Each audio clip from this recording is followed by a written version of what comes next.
Hello दोस्तों। आज हम आपके सामने लाए हैं एक ऐसी कहानी जो आपके दिल को छू लेगी और जिंदगी के कई सबक सिखाएगी।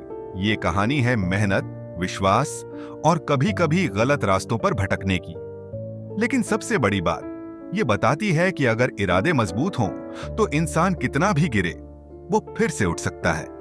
तो तैयार हो जाइए एक इमोशनल और इंस्पिरेशनल राइड के लिए, जहां हर किरदार की अपनी जर्नी आपको कुछ न कुछ सिखाएगी। चलिए शुरू करते हैं। शहर की तंग गलियों में, जहां हर सुबह हॉर्न और हलचल से शुरू होती थी, वहां रहता था राहुल। राहुल एक ऑटो ड्राइवर था, जिसका दिन सुबह की ठंडी हवा में ऑटो स्टार्ट करने से शुरू होता और रात को थकान भरे कदमों से घर लौटने पर खत्म। उसका ऑटो ही उसकी रोजी रोटी था। राहुल की जिंदगी में दो सबसे खास लोग थे, उसकी पत्नी प्रिया और उनका 6 साल का बेटा नन्हा। राहुल की जिंदगी साधारण थी, लेकिन उसके दिल में कुछ बड़ा करने का सपना हमेशा जिंदा रहता था। एक दिन राहुल अपने ऑटो में सवारी लेकर जा रहा था। रास्ते में एक ट्रैफिक पुलिस वाले ने उसे रोक लिया। ऑटो साइड में लगाओ, पुलिस वाले ने सख्त आवाज में कहा। राहुल ने हैरानी से पूछा, साहब मैंने क्या गलती की? पुलिस वाले ने उसकी बात को अनसुना करते हुए कहा, तुमने रेड लाइट तोड़ी है और गाड़ी के कागजात भी पूरे नहीं। जुर्माना भरना पड़ेगा, वरना थाने चलो। राहुल का दिल जोर जोर से धड़कने लगा। उसके पास इतने पैसे नहीं थे कि वो जुर्माना भर सके। उसने मिन्नत की, साहब प्लीज माफ कर दीजिए, मैं मेहनत का इंसान हूं। लेकिन पुलिस वाला नहीं पिघला। आखिरकार राहुल को थाने ले जाया गया। वहां उसकी मुलाकात हुई इंस्पेक्टर प्रिया से। जी हां, वही प्रिया जो राहुल की पत्नी थी। राहुल की मेहनत और सपोर्ट से प्रिया ने अपनी पढ़ाई पूरी की और आज वो इंस्पेक्टर बन चुकी थी। राहुल को यकीन था कि प्रिया उसकी मदद करेगी। उसने प्रिया की ओर उम्मीद भरी नजरों से देखा, लेकिन प्रिया का चेहरा पत्थर की तरह सख्त था। वो बोली, राहुल नियम तो नियम है, अगर तुमने गलती की है तो जुर्माना भरना होगा। राहुल को अपने कानों पर यकीन नहीं हुआ। जिस प्रिया को उसने अपने खून पसीने से इस मुकाम तक पहुंचाया, आज वही उसे अनजान बन रही थी। राहुल के पास जुर्माना भरने के पैसे नहीं थे। उसका ऑटो जब्त कर लिया गया। टूटे दिल और भारी कदमों के साथ वो घर लौटा। घर पर उसकी मां सावित्री उसे देखते ही समझ गई कि कुछ बड़ी मुसीबत है। राहुल ने सारी बात बताई।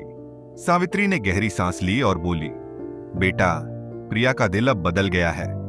जब से वो बड़ी ऑफिसर बनी है, उसने हमें भुला दिया। राहुल चुप रहा। उसका दिल दुख से भरा था, लेकिन वो हार मानने वाला नहीं था। अगले दिन राहुल ने फैसला किया कि वो कोर्ट में जाकर ऑटो छुड़ाने की कोशिश करेगा। लेकिन प्रिया ने पहले ही सारे रास्ते बंद कर दिए थे। कोर्ट में राहुल को बताया गया कि उसका ऑटो अब सरकारी कब्जे में है और उसे वापस पाने के लिए लंबी कानूनी लड़ाई लड़नी होगी। राहुल निराश हो गया, लेकिन उसकी मां ने उसे हौसला दिया, बेटा ऑटो गया तो क्या, तू तो अभी जिंदा है। तुझ में वो जुनून है कि तू फिर से सब कुछ बना सकता है। राहुल ने अपनी जिंदगी को नई शुरुआत देने का फैसला किया। उसने अपने पुराने दोस्त सोहन से बात की, जो एक छोटी सी किराने की दुकान चलाता था। सोहन ने राहुल को अपनी दुकान पर काम करने का ऑफर दिया। राहुल ने बिना देर किए हां कर दी। दिन रात मेहनत करने लगा। दुकान पर वो सामान बेचता, ग्राहकों से बातें करता और उनकी जरूरतों का ध्यान रखता। धीरे धीरे दुकान की बिक्री बढ़ने लगी। सोहन खुश था।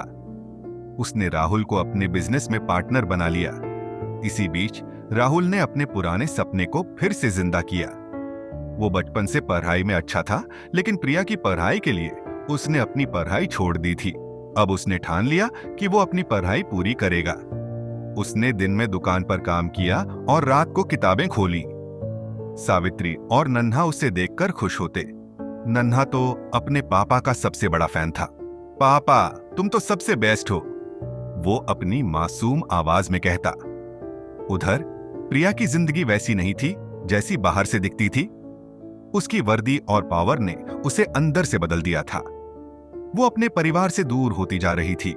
उसने नन्हे को अपने सरकारी क्वार्टर में रखा था, लेकिन उसकी देखभाल के लिए एक मेड रख दी थी। नन्हा अपनी मम्मी से ज्यादा अपनी दादी और पापा को मिस करता था।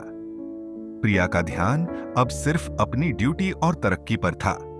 लेकिन उसकी जिंदगी में एक और शख्स आ चुका था, उसका सीनियर ऑफिसर अजय। अजय एक चालाक इंसान था। उसने प्रिया को अपने जाल में फंसा लिया। पहले उसने प्रिया को बड़े बड़े सपने दिखाए कि वो उसे डीएसपी बनवा देगा, लेकिन धीरे धीरे उसने प्रिया को ब्लैकमेल करना शुरू कर दिया। उसने प्रिया का एक वीडियो बना लिया था जिसमें वो कुछ गलत काम करती दिख रही थी। प्रिया डर के मारे अजय की हर बात मानने लगी। उसका आत्मविश्वास टूटने लगा। वो बाहर से सख्त दिखती थी, लेकिन अंदर से पूरी तरह टूट चुकी थी। एक दिन नन्हा अपनी मेड के साथ बाजार गया। वहां उसे अपनी दादी सावित्री दिखी। नन्हा दौड़कर अपनी दादी से लिपट गया।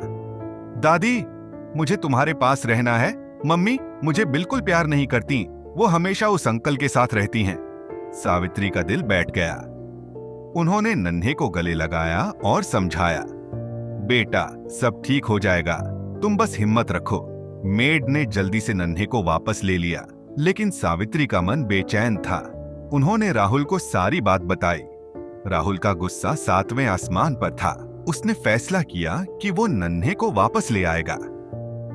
अगले दिन वो प्रिया के क्वार्टर पहुंचा। वहां का नजारा देखकर उसका खून खौल गया। अजय प्रिया के साथ बैठा था और नन्हा कोने में डरा हुआ बैठा था। राहुल ने गुस्से में प्रिया से कहा, ये क्या हो रहा है? तुम अपने बेटे को इस माहौल में रख रही हो। प्रिया ने घमंड में जवाब दिया, तुम्हें क्या हक है मेरी जिंदगी में दखल देने का? मैं जो चाहूं वो करूंगी। राहुल ने नन्हे को गोद में उठाया और बोला, प्रिया मैं तुम्हें अब आजाद छोड़ता हूं, लेकिन मेरा बेटा मेरे साथ रहेगा। प्रिया ने कुछ नहीं कहा। वो जानती थी कि उसने बहुत गलतियां कर दी थीं। राहुल नन्हे को लेकर घर लौट आया। नन्हे के आने से राहुल की जिंदगी में फिर से रौनक आ गई। उसने और मेहनत शुरू कर दी। दुकान का बिजनेस अब अच्छा चल रहा था। राहुल ने अपनी पढ़ाई पूरी की और सिविल सर्विसेज की तैयारी शुरू कर दी। सावित्री ने भी एक छोटा सा मसाले और अचार का बिजनेस शुरू किया। धीरे धीरे उनका घर फिर से खुशियों से भरने लगा। लगभग 1.5 साल बाद राहुल का सिलेक्शन एएसपी के पद पर हो गया। ये खबर पूरे शहर में फैल गई। लोग उसे ऑटो वाला एएसपी कहकर बुलाने लगे। राहुल की कहानी हर किसी के लिए मिसाल बन गई। उसने अपने इलाके में ईमानदारी और मेहनत से काम शुरू किया। उधर प्रिया की जिंदगी पूरी तरह बिखर चुकी थी। अजय ने उसका वीडियो वायरल कर दिया। प्रिया की नौकरी चली गई। उसका परिवार उससे मुंह मोड़ चुका था। वो अकेली पड़ गई थी। एक दिन वो राहुल के घर पहुंची। उसकी हालत देखकर राहुल को तरस आया, लेकिन उसका दिल अब पत्थर हो चुका था। प्रिया ने माफी मांगी। राहुल मुझे माफ कर दो, मैंने बहुत गलतियां की। राहुल ने शांत स्वर में कहा, प्रिया हर गलती की कीमत चुकानी पड़ती है। मैंने तुम्हें माफ कर दिया, लेकिन अब हमारा रास्ता अलग है। प्रिया वहां से चली गई। कुछ महीनों बाद खबर आई कि प्रिया की तबीयत ज्यादा खराब होने की वजह से उसकी मौत हो गई। राहुल को यह सुनकर दुख हुआ, लेकिन उसने खुद को संभाला। वो जानता था कि जिंदगी उसे और नन्हे को आगे बढ़ने का मौका दे रही थी। दोस्तों, ये कहानी हमें सिखाती है कि मेहनत और ईमानदारी कभी बेकार नहीं जाती। गलत रास्ते हमें थोड़ी देर के लिए सुख दे सकते हैं, लेकिन आखिर में वो हमें अकेला छोड़ देते हैं। राहुल ने हार नहीं मानी और अपनी जिंदगी को दोबारा बनाया। प्रिया ने घमंड और गलत फैसलों की वजह से सब कुछ खो दिया। अगर आपको ये जिंदगी के सबक अच्छे लगे तो इसे और लोगों तक पहुंचने में अपना योगदान दे। तो दोस्तों, फिर मिलते हैं ऐसे ही अच्छी और जिंदगी के अगले सबक के साथ। धन्यवाद। शुक्रिया।